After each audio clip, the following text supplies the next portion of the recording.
Okay, let's dive in. Are you feeling like 2025 is just throwing curveball after curveball? It feels that way sometimes, doesn't it? Market shifts. Right. Market shifts got you spinning. And the new tech, it feels like it's moving faster than you can possibly learn. Absolutely. Yeah. And hybrid work is still causing headaches for a lot of people. Yeah, definitely. Have you ever caught yourself thinking, man, if only like X, Y, or Z would just change, then I'd hit my goals? We all have, probably. It's a natural reaction. It is, but hold up right there. Because here's a hard truth for you, especially relevant for 2025. Blaming anyone or anything else, it's pretty much a guaranteed recipe for, well, getting left behind. That's a strong statement, but it leads somewhere important. Exactly. Mhm. What if the secret to not just surviving, but actually crushing it this year lies not in waiting for the world to change, but in seizing absolute control of yourself, your team? Like the U.S. Navy SEALs approach it. Precisely. Yeah. They operate in the most intense environments, and they have this powerful principle that guides their success. We're going to unpack that. And that principle is really the heart of extreme ownership. How U.S. Navy SEALs Lead and Win by Jocko, Willink, and Leif Babin. Great book. Fantastic. And you might be thinking, okay, Navy SEALs, what does that have to do with my business or my career? Right. Seems like a leap. It might seem like it, but trust us. The lessons they learned on the battlefield, they translate directly into a really effective framework. It's about taking complete responsibility and leading, yourself and your team to win anywhere, especially in this complex 2025 landscape. Absolutely. So think of this less like a typical book review. More like an action plan. Exactly. This is your rapid-fire guide to taking charge in 2025. We're diving deep into the essential, actionable takeaways from extreme ownership. And showing you exactly how to implement them in your Yeah. business, your career, your life, starting now. We're pulling out the core strategies you need to navigate everything this year throws at you and really come out on top. Okay, so let's jump right into the bedrock, the foundation, extreme ownership. What does that mean exactly? At its heart, it's about taking 100% responsibility for everything in your world. 100%. That sounds extreme. It is. That's the point. Yeah. When things go wrong, and they will, right? The instinct is often to point fingers. Yeah, blame the team, the circumstances, the economy. The competition, whatever. That instinct, Yeah. you have to deliberately shut it down. Okay. So what do you do instead? The crucial first question, the only question really is, what could I have done better? Okay, let's really dig into why that's so critical now in 2025, because it feels like blaming is easier than ever. It really does. With AI changing things so fast, shifting work models, just the sheer flood of information. Totally. It's almost too easy to find an external scapegoat, you know? Your remote team misses a deadline. Oh, well, remote work is just hard. Right. Or a new AI tool disrupts your whole industry. The market's just impossible these days. Exactly. But extreme ownership, Yeah. it forces this brutal self-honesty. Let's take that remote team example. Instead of just blaming the distance, the extreme ownership mindset makes you ask, were my objectives crystal clear, measurable? Good question. Did I set up solid communication channels, feedback loops? Did they have the resources, the support they needed? So it turns the focus inward? Completely. Or the AI disruption. Yes, the market might be volatile, but Yeah. were you scanning the horizon? Were you looking for these shifts? Proactively? Yeah. Did you invest in learning, in adapting early enough? It takes real courage, and humility to look inward and accept that responsibility. I can see that. It's uncomfortable. It is, but it's the only way to actually learn and improve sustainably. It's the crucial first step. So for someone listening right now and maybe feeling that weight of responsibility already, what are some tangible steps? How do you start actually doing this? Okay, 3 immediate actions. First, implement a kind of no-blame zone, just for, say, the first 60 seconds after something goes wrong. 60 seconds. Okay. Consciously stop yourself. Don't even think about who or what else might be at fault. Just breathe, observe, no judgment yet. All right. Step 1, pause the blame. What's next? Step 2, right after that pause, identify one specific action. Something you could have done differently, or maybe more effectively, something that might have changed the outcome. Just one thing. Start with one. And this isn't about beating yourself up. It's not self-deprecation. It's about finding the levers you actually control. Okay. I like that focus. It's about agency, personal power. Precisely. And then third step, based on that specific point of reflection, build a concrete action plan for next time. Okay. What specific steps will you take to prevent this same issue from happening again? Make it detailed, actionable, something you can do right away. Can you give us an example, maybe something from the business world that really shows this in action? Yeah, absolutely. Think about Paul O'Neill at Alcoa back in the late 80s. It's a classic example. Okay, Alcoa, aluminum company. Right. When he took over as CEO, his absolute number one focus above everything else was employee safety. Safety first. Unusual top priority for a CEO back then, maybe. It was. And whenever there was a workplace accident, his immediate reaction wasn't, okay, who messed up on the floor? No. No, he looked straight at leadership, at the systems. Right. What weakness allowed this to happen? He took personal responsibility. Famously, after a fatality, he said, "We killed this man. It's my failure of leadership." Wow. That's Yeah. intense. That's extreme ownership. It is extreme ownership. And that radical acceptance, even for things far from his desk, it created this culture of transparency. People felt safe reporting safety concerns, honestly. Because the leader owned it. Exactly. And that led to systematic improvements across the whole company, which, by the way, did just make Alcoa safer. I mean, the more efficient, more profitable. Bingo. Yes. So translate that to 2025. A project fails. Sales are down. Instead of blaming a team member or market headwinds. You add, were my goals clear? Were the resources right? Was the training sufficient? Did I provide enough support? Yes. That shift moves you from being a victim of circumstance to being the driver of solutions. It's powerful. That Alcoa example really drives it home. Okay, let's shift gears. Takeaway number 2. This feels so relevant today. No bad teams, only bad leaders. Oof, yeah. This one can ruffle some feathers, but it's crucial, especially with distributed, diverse teams everywhere now. So what's the core idea? The principle is simple. If a team consistently underperforms, the root cause almost always points back to leadership. Full stop. Always. That's a big claim. The book argues yes. Effective leaders own the process of building, training, and crucially motivating their teams, and maybe even more importantly, the leader's own attitude, their standards, their commitment level. Sets the tone. It absolutely sets the tone. It becomes the benchmark for the whole team. What the leader accepts becomes the standard. So thinking about 2025, lots of managers are grappling with remote or hybrid teams. How does this principle apply there? It's easy to hear, oh, our collaboration stinks because of WFH challenges. Exactly. And extreme ownership just cuts right through that excuse. It forces leaders to ask tough questions again. Like what? Like, am I giving clear and consistent direction to my remote team? Have I proactively set up and reinforced expectations for how we collaborate virtually, seamlessly? So it's the leader's job to make remote work. It's the leader's responsibility to make sure effective communication happens, no matter the location, and to create an environment where people feel empowered to take initiative, solve problems, even if they aren't in the same room. Empowerment is key there. Hugely. And remember, as a leader, the level of performance you tolerate, that becomes the standard. If you accept mediocrity, you get mediocrity. And that falls squarely on you. Okay, tough love for leaders there. So if someone listening recognizes, yeah, my team isn't hitting its potential, what are the practical steps? How do they turn it around using this principle? First step, honest self-assessment. Brutally honest. Looking in the mirror again. You got it. Take a hard look at your own attitude, your behavior. Are you bringing negativity, a blame mindset? You'd be surprised how much a leader's vibe impacts the team. Subtly, maybe, but significantly.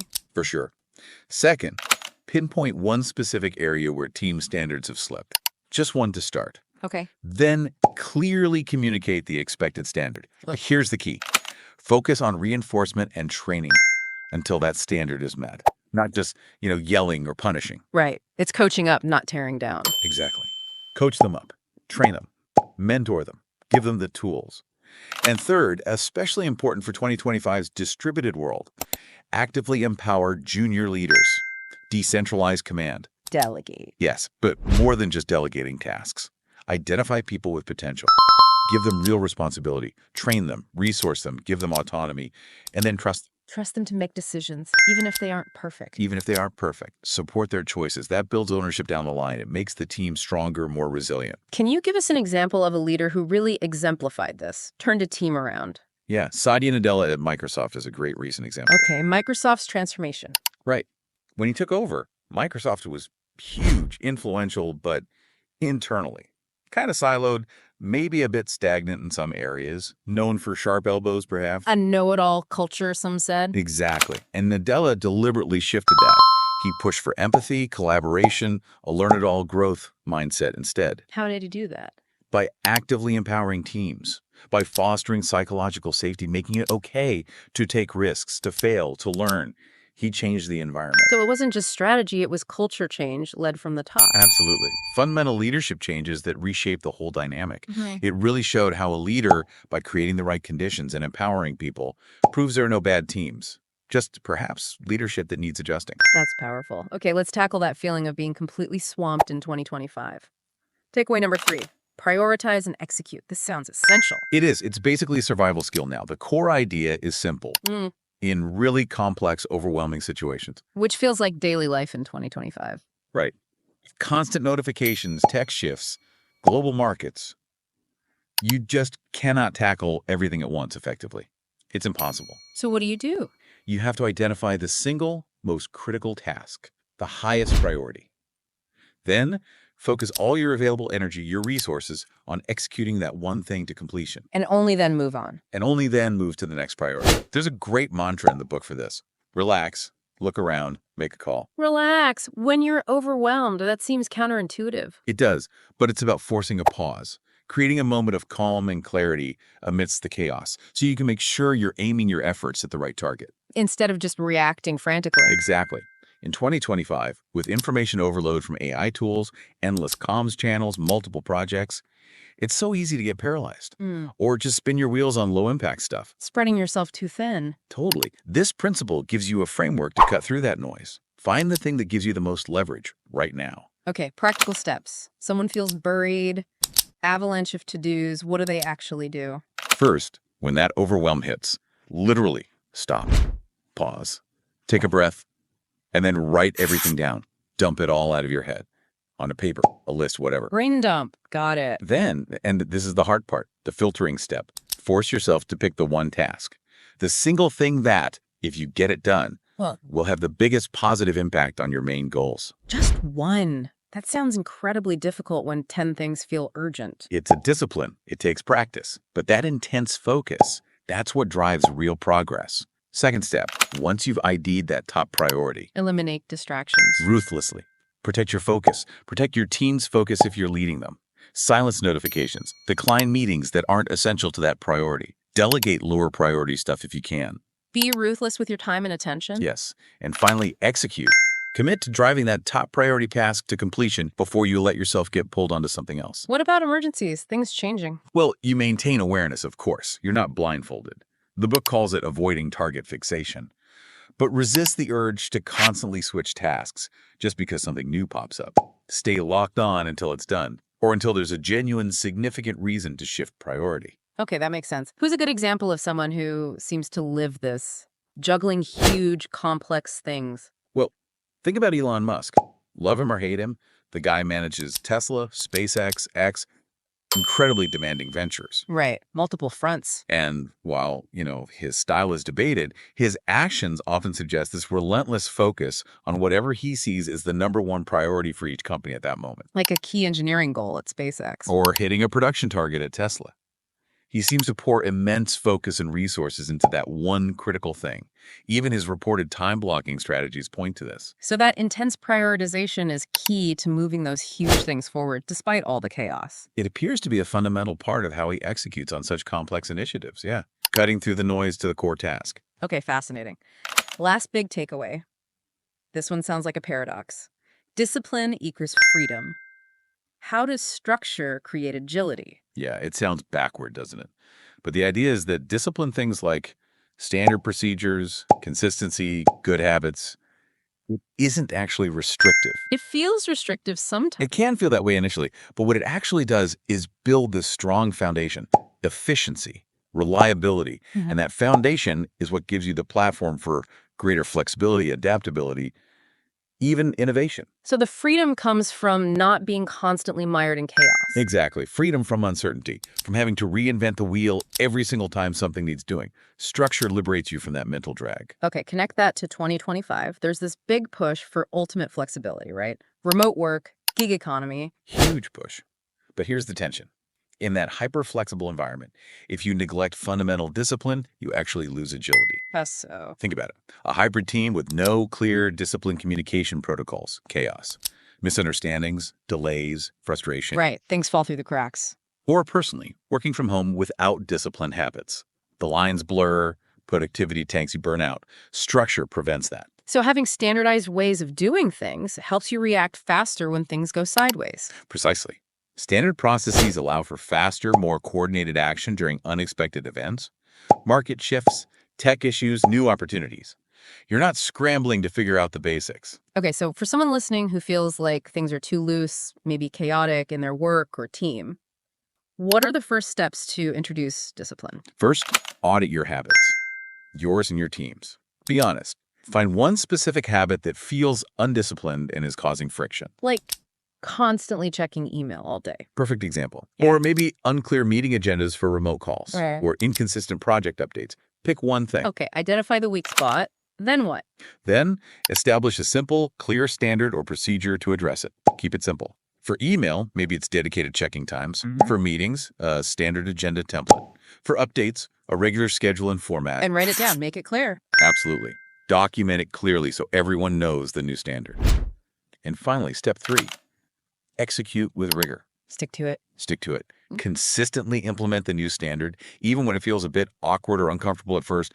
Push through that initial resistance. And the payoff is? The payoff is freed up mental energy, better efficiency, more capacity for the stuff that really matters. That's the freedom discipline buys you. Can you give a final business example of discipline enabling freedom? Sure, think about almost any highly successful scaled business. Amazon's customer service, for instance.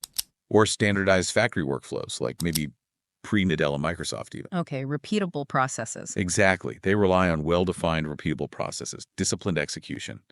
These seemingly rigid SOPs are what allow them to scale, adapt, deliver consistent value. That consistency gives them the freedom to innovate elsewhere. Precisely. Because the foundation is solid. So for 2025, think about building disciplined systems for your workflow. Client communication, team processes.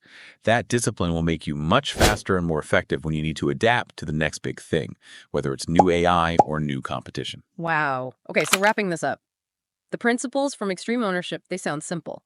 Take responsibility, lead well, prioritize, be disciplined. Deceptively simple. Right. But as Willink and Babin hammer home, they are not easy. They demand constant effort, vigilance, real humility. It's a mindset shift, a deep one. Taking that 100% responsibility, building ownership in others, cutting through the chaos to focus, using structure to enable freedom. It requires ongoing self-reflection, Yeah. challenging your own defaults. Definitely. It's about deciding to lead proactively, to own everything in your world, the good and the bad. And if you can internalize that, really apply these principles consistently. Then you stop feeling like you're just reacting to whatever 2025 throws at you. You start shaping the outcomes instead. Exactly. You position yourself, your team, to not just survive the storms, but to actually thrive, to dominate your field, really, regardless of the external challenge. It's about moving from passenger to driver. Well put. Ah. Taking the wheel of your 2025 journey. So how about you listening? Did you find these insights from extreme ownership actionable? Stuff you can use for your 2025 goals? We genuinely want to know. Yeah, let us know. If you did, smash that like button. It really helps other people find this deep dive. And now, let's make it real. Head down to the comments. Let's get interactive. Yeah. Tell us your #1 biggest takeaway from this discussion on extreme ownership. And here's the key. What's one specific action you commit to taking this week based on it? Put it out there. Accountability helps. Totally. Let's build a community of ownership right here. And hey, if you're ready to really level up your game for 2025, Keep learning, keep growing. then definitely hit that subscribe button and ring the notification bell. You won't want to miss our future deep dives into the strategies and mindsets you absolutely need for success this year. Think of it as investing in your future self. It is an investment built on ownership and discipline. It will pay off.